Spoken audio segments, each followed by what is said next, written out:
Kepailitan. Pailit adalah segala sesuatu yang berhubungan dengan peristiwa keadaan berhenti membayar utang-utang debitur yang telah jatuh tempo. Pihak yang dinyatakan pailit. Yang pertama, ada siapa saja yang menjalankan perusahaan atau tidak menjalankan perusahaan. Yang kedua, harta warisan. Yang ketiga, badan hukum yang berbentuk PT, firma, koperasi, dan perusahaan negara. Yang terakhir, setiap wanita bersuami atau istri yang dengan tenaga sendiri melakukan suatu pekerjaan tetap atau perusahaan yang mempunyai kekayaan sendiri. Seorang debitur hanya dapat dikatakan pailit apabila telah diputuskan oleh pengadilan niaga. Pihak yang dapat mengajukan permohonan agar seorang debitur dapat dikatakan pailit adalah: yang pertama itu ada debitur itu sendiri, yang kedua kreditor, dan yang ketiga kejaksaan untuk kepentingan umum. Tata cara permohonan kepailitan. Yang pertama, diajukan secara tertulis oleh seorang advokat. 2. Dalam pasal 6 UU No 37 tahun 2004 ditentukan bahwa panitera pengadilan setelah menerima permohonan itu melakukan pendaftaran dengan memberikan nomor pendaftaran dan kepada pemohon diberikan tanda bukti tertulis yang ditandatangani pejabat yang berwenang. Yang ketiga, setelah hari persidangan ditetapkan, para pihak pemohon dan termohon dipanggil untuk menghadiri pemeriksaan kepailitan. Pemeriksaan harus dilakukan paling lambat 20 hari sejak permohonan didaftarkan di kepaniteraan. Akibat hukum putusan kepailitan. Akibat hukum putusan kepailitan, debitur pailit kehilangan hak untuk melakukan pengurusan dan penguasaan atas harta bendanya. Pengurusan harta benda tersebut beralih tangan ke kurator atau balai harta peninggalan. Tidak semua harta bendanya akan beralih penguasaan atau pengurusannya ke kurator atau balai harta peninggalan kecuali satu benda termasuk hewan, perlengkapan, alat medis yang digunakan untuk kesehatan, tempat tidur, dan perlengkapan yang digunakan oleh debitur dan keluarganya, dan bahan makanan untuk 30 hari bagi debitur dan keluarganya. 2. Segala sesuatu yang diperoleh debitur dari pekerjaannya sendiri sebagai penggajian suatu jabatan atau jasa, upah, uang tunjangan sejauh yang ditentukan oleh hakim pengawas. Berakhirnya kepailitan. Yang pertama itu perdamaian.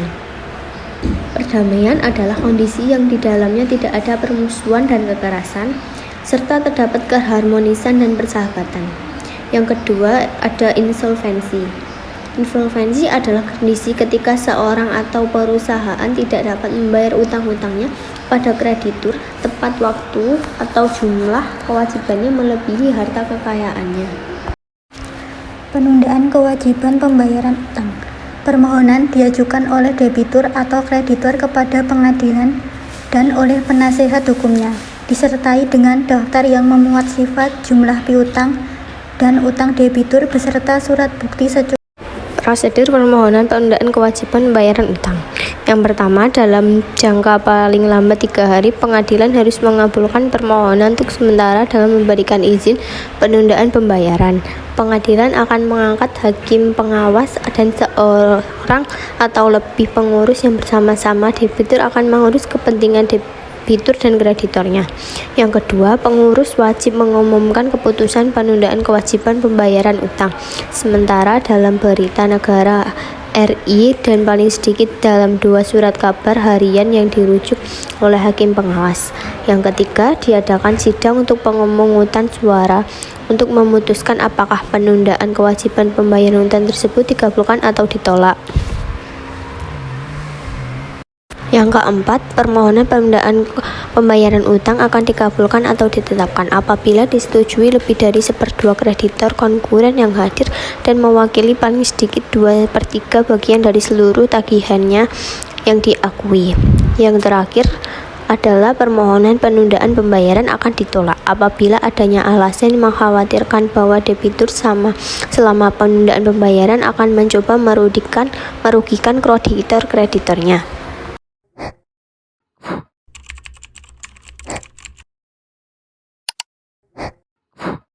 Gunawan. Saudara, perusahaan raksasa tekstil yaitu Sri Rejeki atau Sritex dinyatakan pailit oleh Pengadilan Negeri Niaga Semarang. Sritex tidak sanggup membayar utang dan gagal memenuhi kewajiban pembayaran.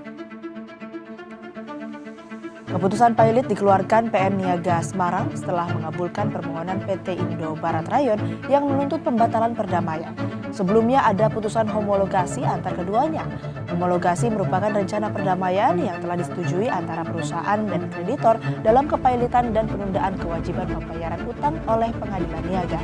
Laporan keuangan Sritex pada triwulan 2 tahun 2024 menunjukkan perusahaan mencatat rugi komprehensif tahun berjalan senilai 421,4 miliar rupiah. Kerugian ini sebenarnya menurun sekitar 3 kali lipat ketimbang periode yang sama pada 2023, yaitu 1,21 triliun rupiah.